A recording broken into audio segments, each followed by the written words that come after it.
खोटे, काम किए हैं इनने खोटे खोटे। बड़ी बड़ी बहुएं बालम छोटे छोटे, बड़ी बड़ी बहुएं बालम छोटे छोटे।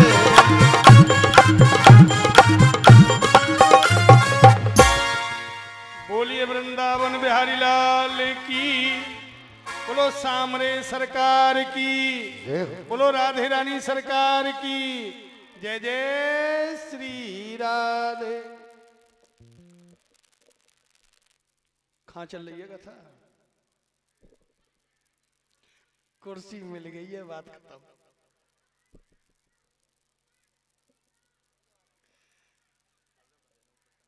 देखो तो सही, भजन वही चल रहा है, फिर ना बता रहे। चलो आ जाओ, कथा में आ जाओ। आज तीनों देवी जब वहां पहुंच गई हैं, तो माँ ने कहा, अरे बहुओं बेटियों अंदर आ जाओ। अत्रि ऋषि ने पूछा ये कि बोले हाँ बेटन की बहू है। बेटा छोटे छोटे और बहू, बोले इन्होंने काम ऐसे करी। अरे पति पे के इन्होंने हुक्म चलाया कि जाओ परीक्षा लेके आओ, और पति पे हुक्म चला देना, खोटे काम ना करे। बोले हाँ, तो बस यही बात को तो दंड है, ये इसीलिए बड़ी बड़ी है गई और ये छोटे छोटे है गई। बोले अच्छा चलो ठीक है। तीनों से कहा कि अपने अपने पति उठा ले जाओ। अब कैसे उठा ले? पार्वती जी सोच रही हैं कि वो निशान तो सब खत्म है, छोटे से अगर मैंने इनको हाथ पकड़ो और हाथ आएगो विष्णु जी को तो गड़बड़ रह जाएगी। अरे कहीं मेला की धक्का मुक्की में कोई बहन पीछे से जाकर के यो कह दे, पता न पड़े मेला की धक्का मुक्की में कि चौ जी, और वो पीछे मुड़ के देखेगा ओ जी, तो गड़बड़ है गई ना।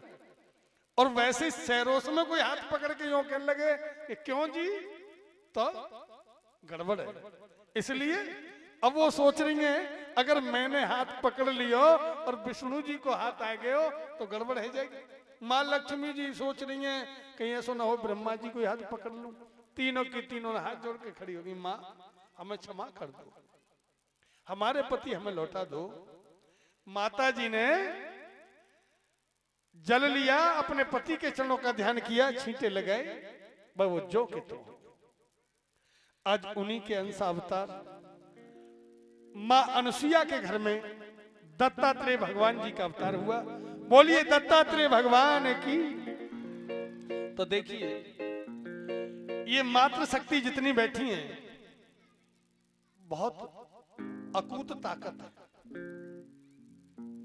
बड़ी अकूत ताकत है इन ये मातृ शक्ति जो है। इन्होंने क्या नहीं किया, पर अपनी शक्तियों को पहचानने में देर कर लेती, कुछ देर कर लेती हैं।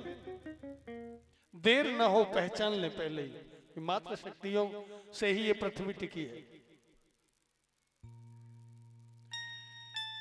आज आगे श्री सुखदेव जी वर्णन करते हैं कि हे राजन, पहले अध्याय में कर्दम ऋषि की कन्याओं के वंश का वर्णन किया। अब दक्ष प्रजापति और प्रसूति के यहां 16 कन्याएं हुई। 16 कन्याएं जो सृष्टि का वंश चलता चला जा रहा है, बता रहा हूं। प्रसूति के यहां 16 कन्याएं हुई दक्ष के यहां। उन्होंने 13 तो अग्नि को दे दी, 13 तो उन्होंने धर्म को दे दी। 13 पत्नी, धर्म का विवाह 13 पत्नियों से हुआ है, और एक अग्नि को दे दी, और एक पितृगणों को दे दी, और जो 16वीं सबसे छोटी थी सती जी, उनका विवाह भगवान शंकर जी के साथ कर दिया। धर्म की 13 पत्नियां कही गई हैं, उनके नाम हैं श्रद्धा। भक्ति कब होती है, धर्म कब होगा? जब श्रद्धा ना होगी धर्म नहीं होगा। पहले सबसे पहले है श्रद्धा, दया, मैत्री, शांति, पुष्टि, क्रिया, उन्नति, बुद्धि, मेधा, स्मृति, तितिक्षा, धृति और मूर्ति। ये 13 धर्म की पत्नियां हैं। जिन मनुष्य के जीवन में ये 13 आ जाती हैं तो धर्म फलता है। एक उन्होंने अग्नि को दे दी, एक पितृगणों को दे दी और सबसे छोटी का विवाह सती जी का दक्ष के यहाँ कर दिया। तो अब राजन परीक्षित पूछते हैं, गुरुदेव, दक्ष प्रजापति की छोटी कन्या सती का विवाह भगवान शिव जी के साथ हुआ और दक्ष प्रजापति ने भगवान शिव जी का अपमान किया, इसलिए सती जी ने अपना शरीर यज्ञ में भस्म कर दिया। तो राजन परीक्षित कहते हैं, गुरुदेव बड़े सूक्ष्म में कथा कहते हैं, बड़े थोड़े में कह दी, मेरी समझ में नहीं आया कि भगवान शंकर देवों के देव महादेव हैं। भगवान शंकर एक अवडरदानी है, बड़े शीघ्र आशुतोष हैं, बड़े शीघ्रता से मनने वाले हैं और उनसे बैर दक्ष ने किया। ये बात समझ में नहीं आ रही, क्यों किया, बैर का कारण क्या था, और सती जी ने अपना शरीर यज्ञ में भस्म क्यों कर दिया, कैसे कर दिया, ये कथा आप मुझे विस्तार पूर्वक सुनाए। श्री सुखदेव जी कहते हैं कि राजन, एक बार त्रगाही का योग हुआ। त्रगाही का जब योग होता है तो कुंभ पड़ता है। त्रगाही का योग सूर्य, चंद्र और गुरु जब एक राशि में आ जाते हैं तो त्रगाही का योग होता है, और जब त्रगाही का योग होता है तो कुंभ पड़ता है। तो उस कुंभ में सब देवताओं का एक सत्र लगा और उस सत्र में, उस सभा में के जो अध्यक्ष थे वो दक्ष को बनाया गया। सब देवताओं की सभा बैठी थी और अध्यक्ष के पद पर दक्ष जब उस सभा में आए तो भगवान शंकर जी जहां बैठते हैं वहां अपने इष्ट देव भगवान राम के ध्यान में लीन हो जाते हैं।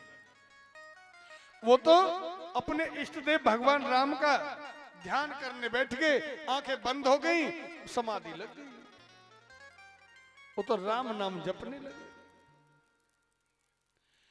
अब सभा में कौन आया कौन नहीं आया उनको नहीं मालूम। दक्ष जब सभा में आए तो सारी सभा दक्ष को देखते, क्योंकि वो सबके अध्यक्ष बना दिए गए, इसलिए सब आसन छोड़ करके खड़े हो गए, भगवान शंकर जी नहीं खड़े हुए। 5 नाथ तो 6 बजेंगे, शांत बैठे रहे।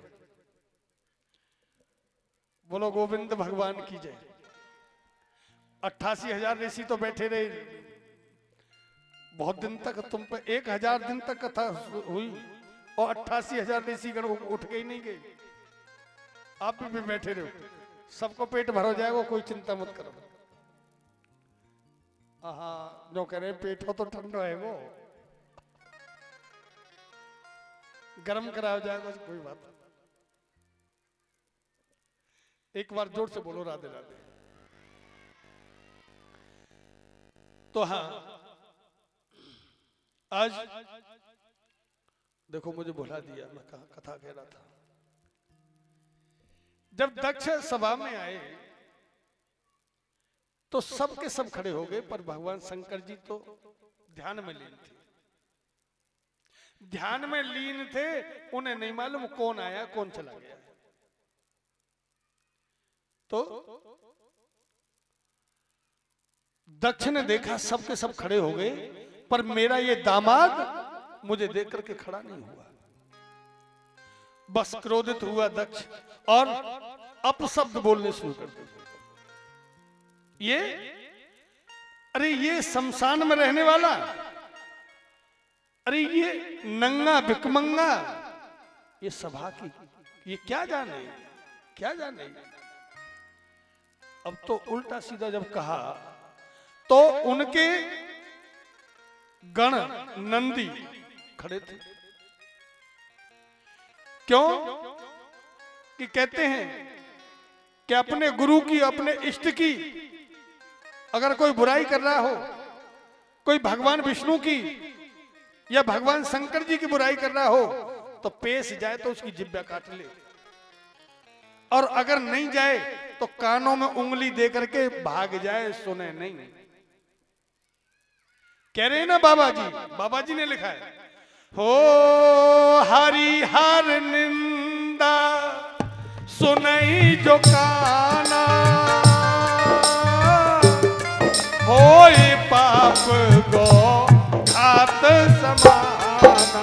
राम सिया राम जय जय राम, राम सिया राम जय जय राम। हरि भगवान विष्णु, हर भगवान शंकर जी, हरि हर निंदा सुनई जो काना, अपने कानों से इनकी बुराई सुने तो सुन लो, अगर पेश जाती है तो उसकी जिब्या को काट ले जो बोल ही नहीं पाए, और नहीं कानों में उंगली देके वहां से भाग जाओ, नहीं एक गाय की हत्या के बराबर पाप होता है। बाबा जी कह रहे मैं नहीं कह रहा। तो वहां जब बुराई होने लगी और दक्ष उल्टा सीधा भगवान शंकर जी के लिए बोलने लगे, तो नंदी को यह बात सहन नहीं। नंदी ने कहा, ए दक्ष, बहुत देर हो गई बोलते बोलते। मेरे प्रभु इष्ट देव, मेरे भगवान शंकर, वो तो अपने इष्ट राम के ध्यान में बैठे थे, उन्हें नहीं मालूम था कौन आया कौन चला गया, और तुम बहुत देर से बक बक कर रहे हो। मैं तुम्हें श्राप देता हूं, जिस मुख से तुम बक बक कर रहे हो, जाओ, ये तुम्हारा मुख नहीं रहेगा, ये तुम्हारा मुख बकरे का हो जाए, अज का हो जाए।